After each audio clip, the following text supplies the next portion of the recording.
¿Hay gobierno en Venezuela? Veamos. Hola amigos, bienvenidos a una nueva entrega de Política sin Pasiones. En Venezuela hemos venido observando un ejercicio del poder que se dedica más a sí mismo que hacia la solución de los problemas de la gente. Y eso, por supuesto, nos obliga a analizar qué significa tener un gobierno y a quién debe servir ese gobierno. En el caso venezolano, hemos visto cómo durante los últimos 20 años el partido de gobierno ha venido enmascarándose en las instituciones. Y es así que cuando revisamos cada una de las instituciones venezolanas, vamos a encontrar a un miembro del partido de gobierno o, en el mejor de los casos, un allegado al partido de gobierno ocupando un puesto clave de la institucionalidad venezolana.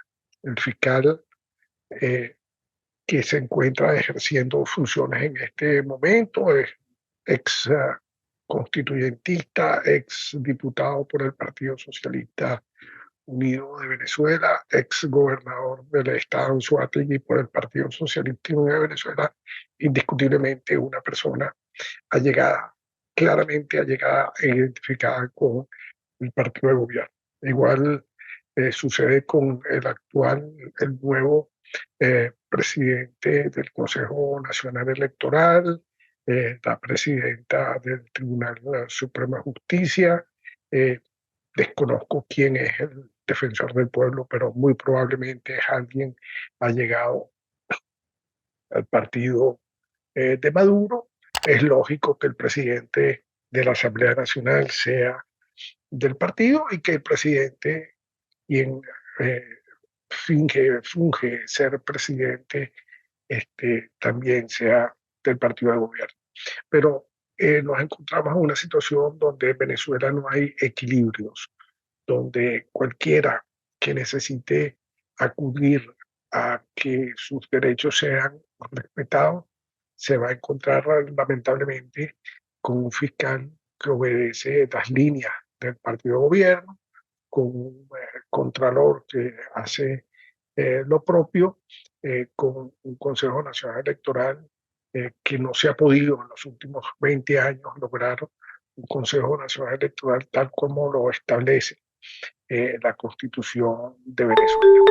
En todo caso, estamos ante una situación en la que los problemas pululan en Venezuela. Sería materia de un programa de una hora hablar sobre todos esos problemas.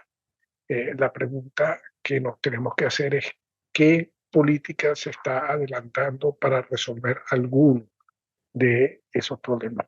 Por ejemplo, qué política se está adelantando para resolver el problema de la electricidad?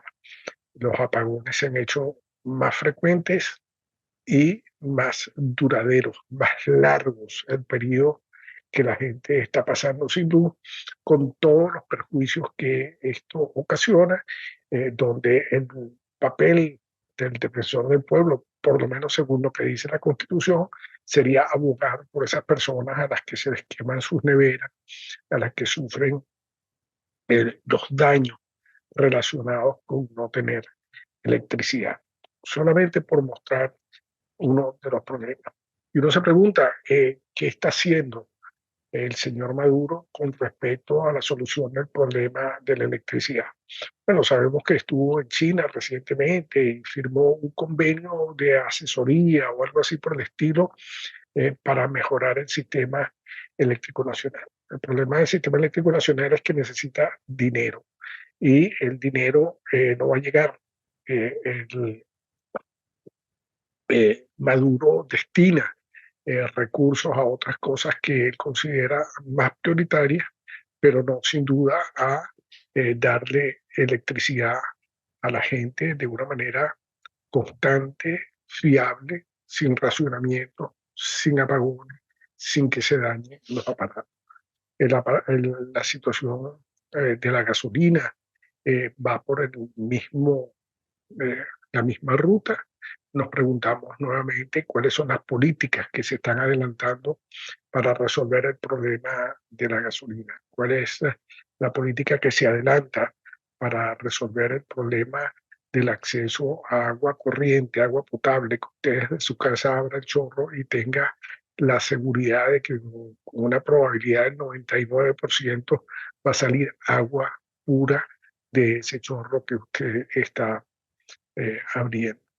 Y así nos extendemos largamente para ver entonces el problema de la inflación que genera en el camino pobreza.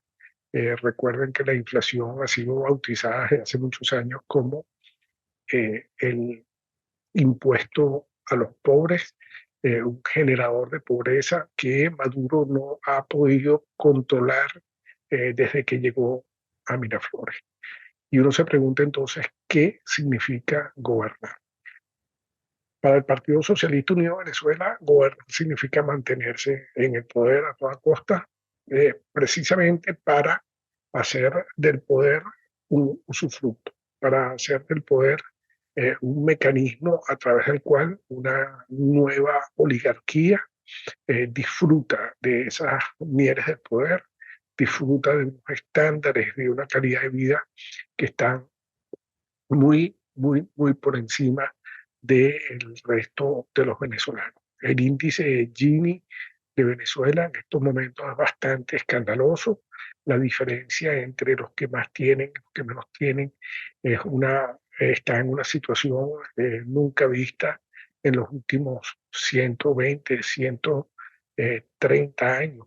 Y es porque, como dijimos antes, las políticas económicas de Maduro son inexistentes. Y en ese viaje que recientemente Maduro realizó a China, si algo bloqueó que pudiese obtener algún tipo de beneficio para Venezuela en ese viaje, fue precisamente la desconfianza que el gobierno chino tiene en quienes ocupan el poder en Venezuela. Los chinos, que no son eh, precisamente el ejemplo de la lucha contra la corrupción ni de mantener un Estado de Derecho eh, a toda prueba, eh, temen en Venezuela la falta de leyes, temen en Venezuela las apropiaciones que se hacen de distintas industrias que se han detenido en los últimos tiempos, pero que en todo caso generan una sensación de inseguridad jurídica muy importante. Venezuela, lamentablemente, no va a salir de la situación que está viviendo mientras se siga percibiendo por parte de quienes pudieran invertir en Venezuela que la institucionalidad es inexistente, que no hay un equilibrio de poderes, que el Tribunal Supremo de Justicia está al servicio del partido de gobierno, que la Fiscalía está al servicio del partido de gobierno, que la Defensoría del Pueblo es inexistente en su accionar, que la Contraloría está al servicio del partido de gobierno y que el Consejo Nacional Electoral, representante de ese poder electoral, está tristemente configurado por miembros o asociados a los partidos políticos, lo cual pone en tela de juicio su idoneidad para ofrecerle a los venezolanos unas elecciones limpias, unas elecciones transparentes. Con todo esto en mente, uno tiene que volver a reafirmar que el gobierno que ejerce Maduro ilegalmente, visto su origen, carece de toda legitimidad. Hay varias legitimidades que hay que medir aquí. La primera es la legitimidad de origen.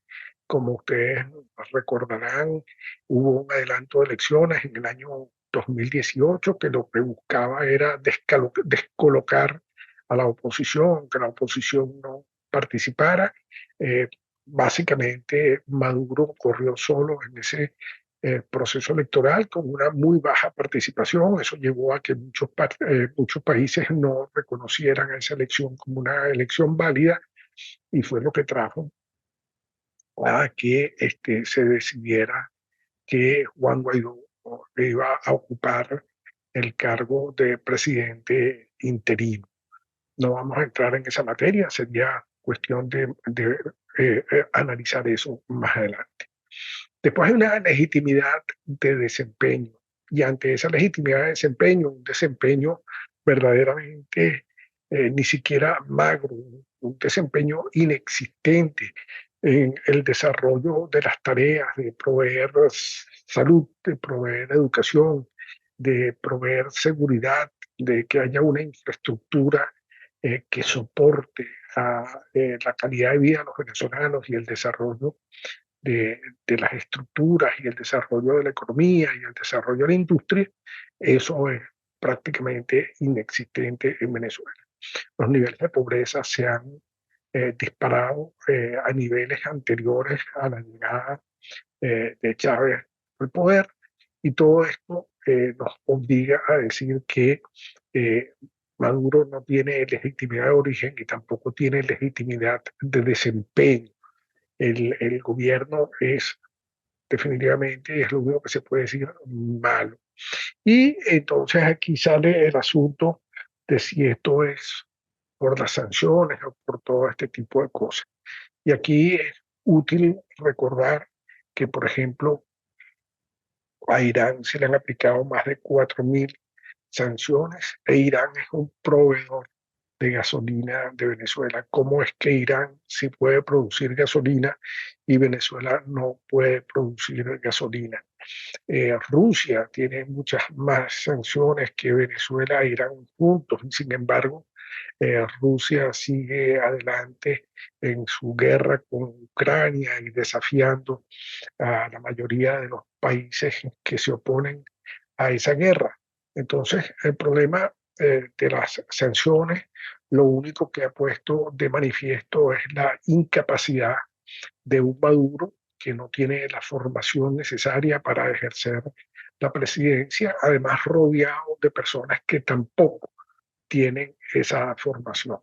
Un gabinete en blanco y negro, un gabinete donde nadie destaca, donde no se conocen los nombres de los ministros, donde el protagonismo de los ministros es casi nulo en el desempeño de sus tareas y donde todo se hace en Venezuela con base en operativos, con base en acciones de último minuto para tratar de ver si se resuelve algo. En conclusión, en Venezuela hay un partido político que detenta el poder con un brazo autoritario, violatorio de los derechos humanos, que somete al adversario y lo trata como enemigo y por lo tanto busca su aniquilación y además este ejercicio de poder no viene acompañado por una búsqueda de la solución de los problemas de los venezolanos que están viviendo un sálvese quien pueda. Una cuestión similar a lo que sería un neoliberalismo salvaje, donde el Estado, sin capacidad de armonizar nada, sin capacidad de controlar la economía, sin capacidad de proveer gasolina, electricidad y servicios, deja que la gente busque resolver a su mejor saber y entender, básicamente porque eh, ese, esa jefatura de gobierno ha perdido las posibilidades y las capacidades de verdaderamente ejercer el poder de una forma democrática. Y ejercer el poder de una forma democrática pasa por el reconocimiento del adversario, pasa por el reconocimiento de las distintas fuerzas, impide que haya capitostes que tienen programas de televisión que se usan para utilizar, para someter, ofender, generar odio y todo este tipo de cosas, mientras que se persigue a otras personas. Por cierto, ya para despedir, me llama poderosamente la atención que ah, me llama poderosamente, disculpen la interrupción, me llama poderosamente la atención que el Tribunal de Suprema Justicia y la Fiscalía estén iniciando un proceso eh, de reclamo, de extradición de cuatro representantes de la oposición venezolana, mientras que hay cantidad de exfuncionarios de los gobiernos de Chávez y de Maduro que ya no están en el país y que se sabe que viven en otros países a cuerpo de rey con el dinero que sustrajeron de las arcas públicas. Una demostración más de que en Venezuela no hay gobierno. Bueno, amigos, espero que les haya gustado esta entrega de Políticas sin Pasiones. Espero verlos para una próxima entrega. Gracias.